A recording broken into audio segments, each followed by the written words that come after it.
दोस्तों, क्या आपको पता है जिस नूडल्स को आप बड़े चाव से खाते हैं उसमें सुअर की चर्बी मिलाई जाती है, और जिस च्युइंगम को आप बड़े प्यार से चबाते रहे, क्या आपको पता है वो कौन से जानवर की चर्बी से बनाया जाता है? दोस्तों, आज हम आपको जो जानकारी देने वाले हैं उस जानकारी को सुनने के बाद आपके होश पूरी तरह से उड़ जाएंगे। आज हम आपको फैक्ट्री के अंदर सुअर की चर्बी से बनने वाले सभी प्रोडक्ट्स साफ साफ सुअर की चर्बी से बनते दिखाएंगे।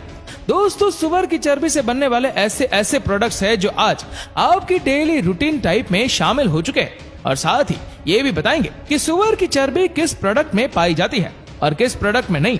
इसकी पहचान का तरीका भी बताएंगे। तो इसीलिए दोस्तों, वीडियो को पूरा देखिए और हमारी बहुत मेहनत से तैयार इस वीडियो को शेयर भी जरूर कर दे। तो चलिए देखते हैं कि कैसे सुअर की चर्बी से खाने की चीजें बनाई जाती है। Number 1, noodles making process. दोस्तों, नूडल्स तो बच्चों को खाना बहुत ही ज्यादा पसंद होता है। दोस्तों, आप जो ये नूडल्स या फिर किसी भी तरह का नूडल्स आप अपने बच्चों को खिलाते हो, इन नूडल्स से आपके बच्चे बीमार पड़ सकते हैं, क्योंकि दोस्तों किसी भी नूडल्स में कंपनियां MSG नाम का इंग्रेडिएंट्स मिलाती है। दोस्तों, इस MSG को कंपनियां सुअर की चर्बी से बनाती है। ये MSG इंग्रेडिएंट्स इन नूडल्स में स्वाद को बढ़ाता है। हालांकि दोस्तों, इस MSG इंग्रेडिएंट्स को मक्का, स्टार्च और गन्ने से भी बनाया जा सकता है, लेकिन ये कंपनियां ज्यादा मुनाफा कमाने के लिए मीट इंडस्ट्री से वेस्ट के रूप में आई सुअर की चर्बी का इस्तेमाल करती है। MSG का मतलब होता है मोनोसोडियम ग्लूटामेट। MSG से सरदर्द होना, चक्कर आना, पेट खराब होना या फिर पेट में जलन होना जैसी कई बीमारियां हो सकती है। दोस्तों, इन नूडल्स को फैक्ट्री के अंदर बनाने के लिए सबसे पहले आटा, मैदा, कई तरह के मसाले, कई तरह के केमिकल्स, MSG पाउडर यानी मोनोसोडियम ग्लूटामेट पाउडर और पानी, इन सब चीजों को एक मिक्सचर में डालकर इन सब चीजों को अच्छे से मिक्स किया जाता है और फिर आटे की तरह गूंदा जाता है। फिर इस गूंदे हुए आटे को 2 बेलनाकार रोलर के बीच में से गुजारा जाता है। इससे आटा एक लंबी शीट के जैसा रूप ले लेता है। अब इस आटे की शीट को कहीं और बहुत सारे रोलर के बीच से गुजारा जाता है। इससे आटे की शीट बिल्कुल पतली हो जाती है। अब आखिर में यह मशीन इस आटे की शीट को नूडल्स की शेप में काटती चली जाती है। यह मशीन इन नूडल्स को एक समान शेप में काट देती है। अब इन नूडल्स को ड्रायर में पकाया जाता है। यहाँ पर ये नूडल्स 80% कुक हो जाते हैं और बाकी के 20% आप अपने घर पर कुक कर ही लेते हैं। अब ड्रायर में ही नूडल्स पकने के बाद नूडल्स को एक और कटर मशीन की मदद से छोटे छोटे नूडल्स के रूप में काट लिया जाता है। अब इन नूडल्स को पन्ने में पैक करके मार्केट में भेज दिया जाता है। ऐसे फैक्ट्री में नूडल्स को तैयार किया जाता है। Number 2, Kurkure making process. दोस्तों, कुरकुरे बनाने के लिए कई चीजों का इस्तेमाल किया जाता है, जैसे कॉर्न मिल, ग्राम मिल और कुरकुरे को कई चीजों से मिलाकर तैयार किया गया स्पेशल मसाला, वो है MSG यानी मोनोसोडियम ग्लूटामेट, जो सुअर की चर्बी से तैयार किया जाता है। इन चीजों का इस्तेमाल किया जाता है। फिर इस रॉ मटेरियल को एक बड़े से ग्राइंडर में डाला जाता है।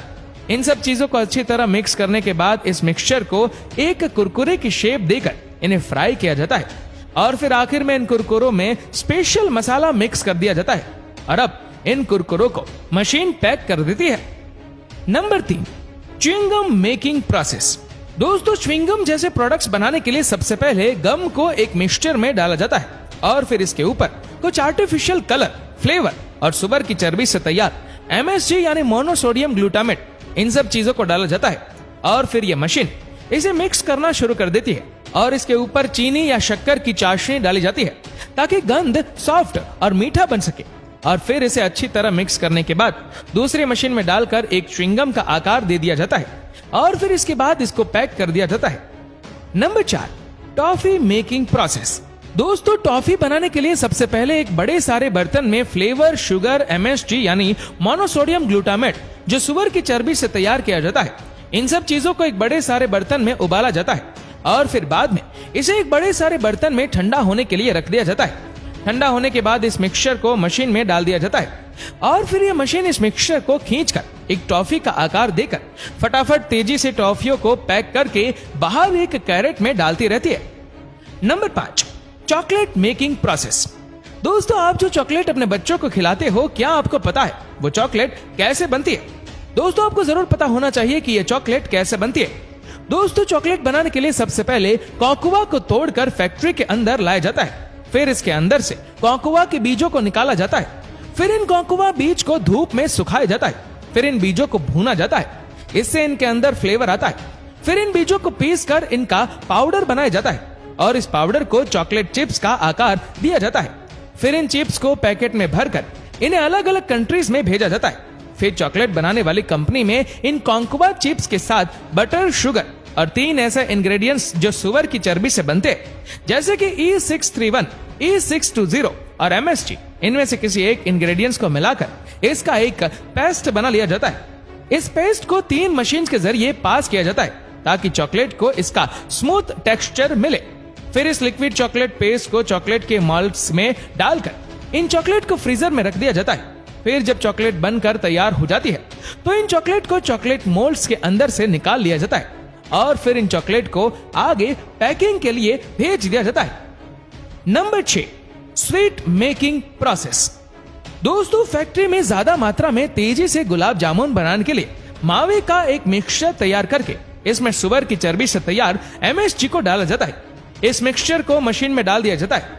ये मशीन खुद ही इस मिक्सचर की छोटी छोटी टुकड़ी काटकर इन टुकड़ों को गोल आकार दे देती है।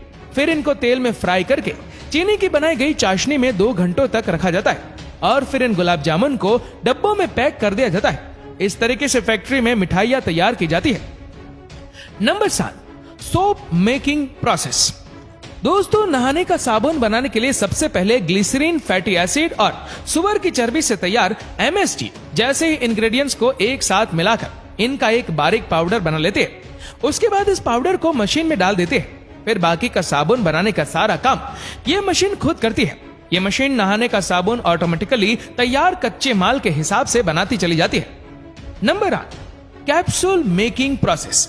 दोस्तों, जब भी कोई व्यक्ति बीमार होता है तो उस व्यक्ति को डॉक्टर दवाई के रूप में कैप्सूल भी दे देते हैं। दवाई के रूप में लिया जाने वाला कैप्सूल हर व्यक्ति ने खाया होगा। शायद ही कोई ऐसा व्यक्ति हो जिसने कैप्सूल ना खाया हो। लेकिन दोस्तों, आप ये बात जरूर जानकर चौंक जाएंगे कि कैप्सूल को बनाने में सुअर और सांड के मांस का उपयोग किया जाता है। दोस्तों, कैप्सूल का जो कवर होता है वो दिखने में प्लास्टिक का लगता है, लेकिन दोस्तों ये कवर जिलेटिन से बना होता है। जिलेटिन मांसाहार की श्रेणी में आता है। जिलेटिन बनाने का एकमात्र स्रोत जानवरों का मांस ही होता है। इस जिलेटिन को बनाने के लिए सुअर और सांड का इस्तेमाल किया जाता है, जो इन जानवरों के खून और इनकी जोड़ों के अंदर पाए जाने वाले टिश्यू को उबालकर इस जिलेटिन को प्राप्त किया जाता है। और ये जिलेटिन बनाने की सारी प्रक्रिया फैक्ट्री के अंदर ही होती है। दोस्तों, कौन सा कैप्सूल जानवरों के मांस से तैयार किया गया है, इसकी पहचान का सबसे सरल तरीका यह है कि जिस कैप्सूल के पैकेट के ऊपर हार्ड जिलेटिन लिखा होता है वो कैप्सूल जानवरों के खून और मांस से तैयार किया गया होता है। दोस्तों, कैप्सूल फैक्ट्री में बनाने के लिए सबसे पहले कंपनियां कैप्सूल के कवर को तैयार करती है। कैप्सूल के कवर को तैयार करने के लिए कंपनियां सबसे पहले जानवरों के खून और जानवरों की हड्डियों के अंदर से उनका प्रोटीन और टिश्यू को निकालकर इन्हें उबालती है और फिर जिस कलर का कैप्सूल बनाना होता है उस कलर को मिक्स करके कंपनियां एक लिक्विड तैयार कर लेती है। इसके बाद कैप्सूल नुमा मेटल के सांचों को इस लिक्विड में डुबोया जाता है, जिससे इन सांचों पर यह लिक्विड चिपकने के बाद कुछ ही देर में एक कैप्सूल के कवर का रूप ले लेता है। इस तरीके से कैप्सूल की कवर तैयार हो जाती है और फिर इन कैप्सूल के कवर के अंदर दवाई के पाउडर को भरा जाता है। इसके बाद यह मशीन कैप्सूल के ऊपर वाले कवर को और नीचे वाले कवर को अच्छी तरह बंद करके कैप्सूल को तैयार कर देती है और फिर आखिर में इन कैप्सूल को पैक करके मार्केट में भेज दिया जाता है।